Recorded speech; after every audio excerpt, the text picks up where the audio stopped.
नमस्कार दोस्तों, जन मुद्दों की बात धर्मराज के साथ मेरे शो में आप सबका स्वागत है।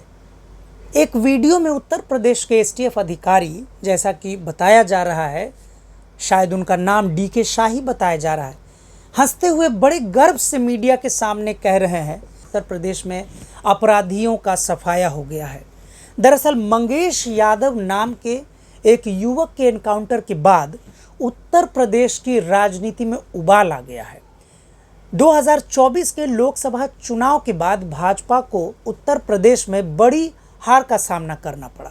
यह हार इतनी बड़ी थी कि राम मंदिर के नाम पर राजनीति करने वाली भाजपा पार्टी के लोकसभा के सदस्य अयोध्या सीट यानी फैजाबाद 54 लोकसभा सीट से ही हार गए। उसके बाद से भाजपा की किरकिरी हुई। प्रधानमंत्री नरेंद्र मोदी कई चुनावी सभाओं में घूम घूम कर 400 सीटों पर जीतने का दावा कर रहे थे, लेकिन भारत की नाराज जनता ने प्रधानमंत्री नरेंद्र मोदी को एक संदेश दे दिया है कि अगर आप पर जनता ने दो बार प्रचंड बहुमत देकर भरोसा जताया है तो आपकी जिम्मेदारी है कि जनता का ख्याल रखें।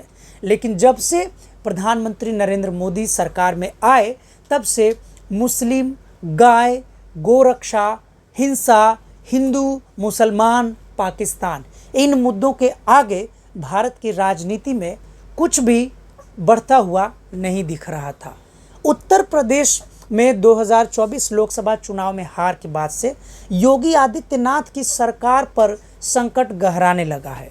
कई बार कयास लगाए जा रहे हैं कि योगी आदित्यनाथ मुख्यमंत्री पद से हटाए जा सकते हैं, बल्कि बीच में खबरें चल रही थी कि उप मुख्यमंत्री केशव प्रसाद मौर्य दिल्ली के केंद्रीय समिति में बात कर रहे थे, भाजपा के शीर्ष नेताओं से बातचीत कर रहे हैं।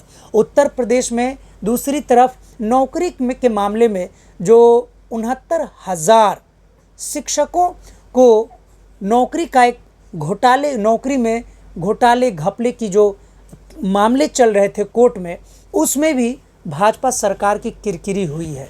लेकिन गुस्साए उत्तर प्रदेश के मुख्यमंत्री योगी आदित्यनाथ ने प्रशासकों को शायद ऐसा आदेश दे दिया है जिससे फिर से उनकी जो साख कमज़ोर होते ही साख, उनकी जो छवि है कि योगी आदित्यनाथ कमज़ोर हुए हैं।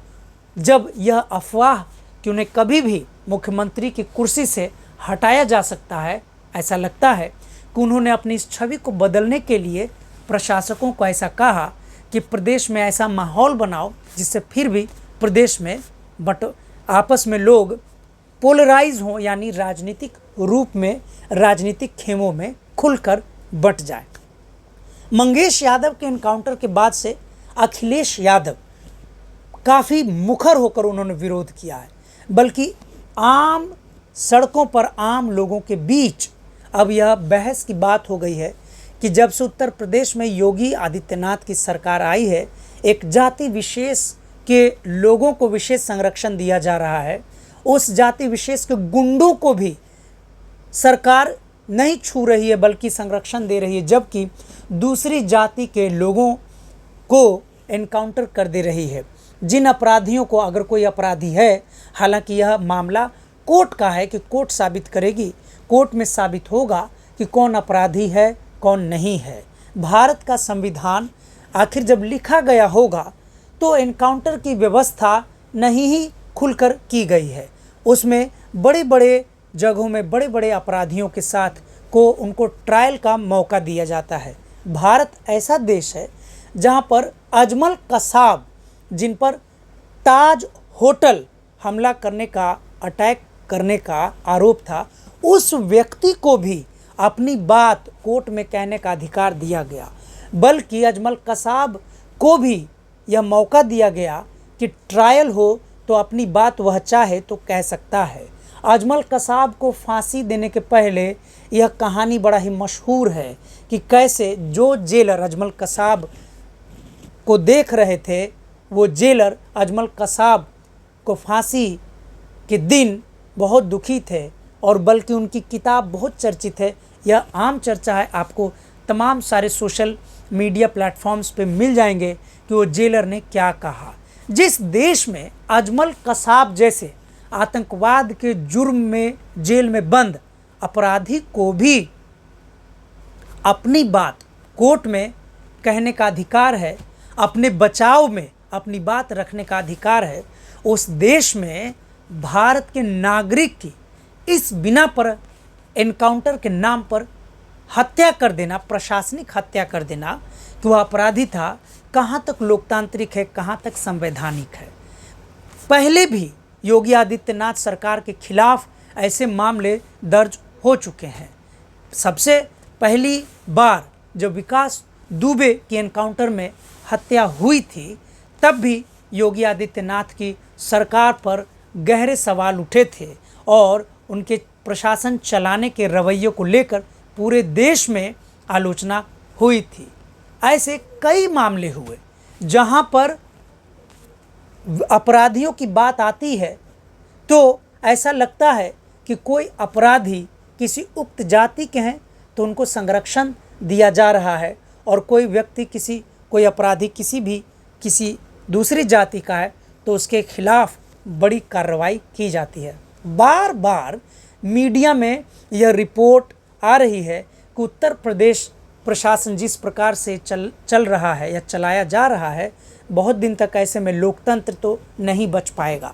हाल ही में सुप्रीम कोर्ट में उत्तर प्रदेश के ही एक मामले में सुनवाई करते हुए जस्टिस BR गवई ने साफ साफ सवाल किया था उत्तर प्रदेश सरकार की तरफ से खड़े हो रहे वकील से, और पूछा था कि आखिर किसी भी अपराधी की अगर कोई गलती है, कोई अपराधी है, फिर भी उस अपराधी के घर को बुलडोज़र से कैसे ढहाया जा सकता है, और इसका कोई भी संतोषजनक जवाब उत्तर प्रदेश सरकार के बचाव में खड़े वकील के पास नहीं था।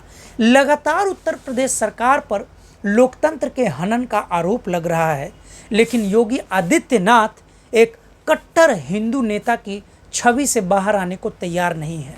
शायद योगी आदित्यनाथ को यह पता है कि जिस दिन इस छवि का तिलिस्म टूटेगा, उस दिन न केवल उनकी सरकार जाएगी, बल्कि भाजपा की सरकार फिर से उत्तर प्रदेश में 40-50 सालों के लिए गायब हो जाएगी, और वहाँ पर फिर से कोई हार्डलाइनर नेता शीर्ष पर नहीं पहुँच पाएगा। वैसे उत्तर प्रदेश में तमाम ऐसे मामले हैं जिस पर बात की जा सकती है, लेकिन योगी आदित्यनाथ जिस प्रकार से लोकतंत्र के रक्षक होते हुए भी हमला कर रहे हैं, यह हमला ही कहा जाएगा कि किसी का घर तोड़ देना, किसी का एनकाउंटर कर देना। अगर कोई अपराधी अगर वह चंगुल में है, पकड़ना है, तो उसे पकड़ने की ही जिम्मेदारी होनी चाहिए।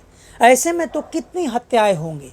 ऐसे में तो यह बात भी है कि कोई अपराधी अगर अपराध का आरोप है तो उसे तो वह निर्दोष है, उसे तो यह साबित करने का मौका ही नहीं दिया गया। उत्तर प्रदेश में मंगेश यादव की हत्या ने फिर से राजनीति को गर्म कर दिया है, और इस बार लगता है कि योगी आदित्यनाथ की सरकार देर सवेर जाएगी, क्योंकि इस प्रकार से तो सरकारें नहीं चलाई जा सकती हैं, लोकतंत्र नहीं बच सकता है। और अगर सरकारें ही लोकतंत्र का हत्यारा बनने लग जाए, सरकारें ही लोकतंत्र में अपने ही नागरिकों को अपने बचाव में कुछ बात कहने का मौका तक न दे, तो ऐसे में कैसा देश, कैसा लोकतंत्र और कैसा प्रशासन, लोगों का भरोसा लोकतंत्र से उठ जाएगा, और यह बहुत ही महंगा सौदा है। भारत का लोकतंत्र, जो भारत के लोगों ने, लाखों करोड़ों लोगों ने अपनी जान देकर कमाया है, बनाया है, लोकतंत्र को खड़ा किया है, और आज भारत का लोकतंत्र पूरी दुनिया में सबसे बड़ा लोकतंत्र माना जाता है। ऐसे में उस लोकतंत्र से खिलवाड़ कहीं से भी जायज़ नहीं है। योगी आदित्यनाथ सरकार को आज न कल जवाब देना ही होगा कि आखिर ऐसे समय में जो प्रशासन पर से जनता का भरोसा उठ रहा है, उसे बहाल करने के लिए भाजपा की सरकार ने, योगी आदित्यनाथ की सरकार ने क्या किया है। योगी आदित्यनाथ डरे हुए मुख्यमंत्री लगने लगे हैं, यह बात अब नेता साफ साफ कहने लगे हैं। योगी आदित्यनाथ के विरोधी नेता, भाजपा के विरोधी नेता साफ साफ कहने लगे हैं कि अपनी हार का बदला योगी आदित्यनाथ भाजपा की सरकार जनता से, निर्दोष जनता से ले रही है। विपक्ष के इस कड़े सवाल का जवाब भाजपा की सरकार, योगी आदित्यनाथ की सरकार कैसे देगी, यह आने वाला समय ही बताएगा। अगर आपको मेरा चैनल दैनिक अंबेडकर अच्छा लगता है तो आप इसे लाइक करें, सब्सक्राइब करें और शेयर करें। हम आपसे फिर मिलेंगे अगले एपिसोड में। तब तक के लिए शुक्रिया, धन्यवाद।